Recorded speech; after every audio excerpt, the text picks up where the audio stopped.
ان کی خرابی صحت سے گھبرا کر اور خوفزدہ ہو کر جب بھی کبھی میں نے ان سے اتنی زیادہ دیر تک کام نہ کرنے اور کچھ عرصہ کے لیے اپنے مسلسل اور طوفانی دوروں کو ترک کرنے کی درخواست کی، جس کی بنا پر وہ ہندوستان کے ایک کونے سے دوسرے کونے تک جاتے رہتے تھے، تو انہوں نے یہی جواب دیا: کیا تم نے کبھی کسی جرنیل کو اس وقت رخصت پر جاتے دیکھا ہے جب اس کی فوج میدان جنگ میں اپنی بقا کے لیے مصروف پیکار ہو؟ ان کے بارے میں مشہور تھا، اور یہی بات ان کی وجہ شہرت بھی تھی کہ وہ مضبوط مقدمے کو ایک ہی فکرے سے تہس نہس کر دیتے تھے۔ پھر دلائل اور براہین کے مقابلے میں تو ان کے مقابلے میں میری حیثیت ہی کیا تھی؟ ایسے موقعوں پر میں منطق اور دلائل کو چھوڑ کر جذبات کا سہارا لیتے ہوئے کہتی: لیکن آپ کی زندگی بہت قیمتی ہے، اس لیے آپ کو اس کا خیال رکھنا چاہیے۔ تب ان کی آنکھیں جیسے دور کہیں گھورنے لگتیں اور وہ خوابناک لہجے میں کہتے: یہ ایک فرد کی صحت کا معاملہ نہیں، مجھے تو ہندوستان کے 10 کروڑ مسلمانوں کی زندگی کی فکر ہے۔ جانتی ہو اس وقت کیا چیز داؤ پر لگی ہوئی ہے؟ ان کا یہ جواب جذباتیت کو خاموش کرنے کے لیے کافی ہوتا، غرض اپنی صحت کو قطعی طور پر فراموش کر کے وہ سیاسی جدوجہد کے طوفانی سمندر میں زیادہ گہرے اترتے چلے گئے۔ فروری 1937 میں جب گورنمنٹ آف انڈیا ایکٹ 1935 کے تحت پورے ہندوستان میں عام انتخابات ہو رہے تھے تو مسلم لیگ نے پہلی مرتبہ اپنے امیدوار کھڑے کیے۔ اس وقت تک لیگ نہ تو پوری طرح منظم تھی اور نہ ہی اس کا پیغام پوری طرح مسلم عوام تک پہنچ پایا تھا۔ ایسی صورتحال میں مسلم لیگ کی تمام تنظیمی ذمہ داریاں اور رائے عامہ کو لیگ کے حق میں ہموار کرنے کا بوجھ ان کے ہی کندھوں پر آ پڑا۔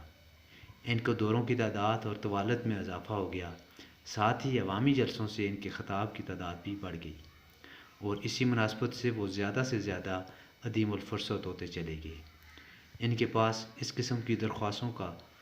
سیلاب آ گیا جن میں ان سے مختلف شہروں، قصبوں اور دیہاتوں کا دورہ کرنے کی درخواست کی جاتی تھی۔ ان درخواستوں کا لب لباب یہی ہوتا کہ ان کے دوروں سے لیگ کا پیغام زیادہ سے زیادہ مسلم عوام تک پہنچ سکے گا، ان مسلمانوں تک جو بتدریج بیدار اور اس حقیقت سے بیراور ہوتے جا رہے تھے کہ جب تک وہ متحد نہیں ہوں گے ان کا سیاسی مستقبل محفوظ نہیں ہو سکتا۔ وہ جہاں کہیں بھی جاتے ان کے ساتھ ہوتی، اور یہ دیکھ کر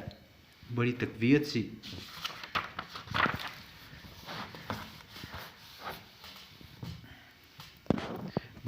سی محسوس ہوتی کہ مسلمان خواب غفلت سے بیدار ہو رہے تھے۔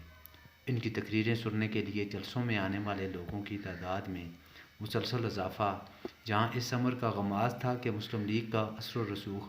عوام کے ذہنوں پر پڑتا جا رہا تھا، وہاں خود ان کی روز افزوں ذاتی مقبولیت کا بھی ثبوت تھا۔ جب وہ اس زبردست طاقت کا تذکرہ کرتے جو مسلمانوں کے ہاتھوں میں مرتکز اور مجتمع تھی، اور جوان کے اتحاد کی بدولت مستقبل میں سیاسی اصلاحات کی کسی بھی اسکیم کے خدوخار متعین کرنے میں فیصلہ کن کردار ادا کر سکتی تھی، وہ تو فضا دیر تک زوردار تالیوں سے گونجتی رہتی۔ جوش و جذبہ سے معمور رہنما کی طرح ان کی آواز گونجتی اور وہ کہتے: ہر شخص اس حقیقت کو اچھی طرح جان لے کہ مسلم لیگ برقرار رہنے کے لیے قائم ہوئی ہے۔ مسلم لیگ کی بڑھتی ہوئی مقبولیت کو سبوتاژ کرنے کی تمام کوششیں بالآخر ناکام ہو کر رہیں گی۔ مسلمان آگے بڑھ رہے ہیں اور دنیا کی کوئی طاقت ان کے عزم میں اس کامیابی کو دبا نہیں سکتی۔ پھر جب وہ اپنی تقریر امید و رجا سے معمور بلند آہنگی کے ساتھ ختم کرتے تو لوگوں کا عظیم الشان اجتماع مسلم لیگ زندہ باد، محمد علی جناح زندہ باد کے فلک شگاف نعرے بلند کرنے لگتا۔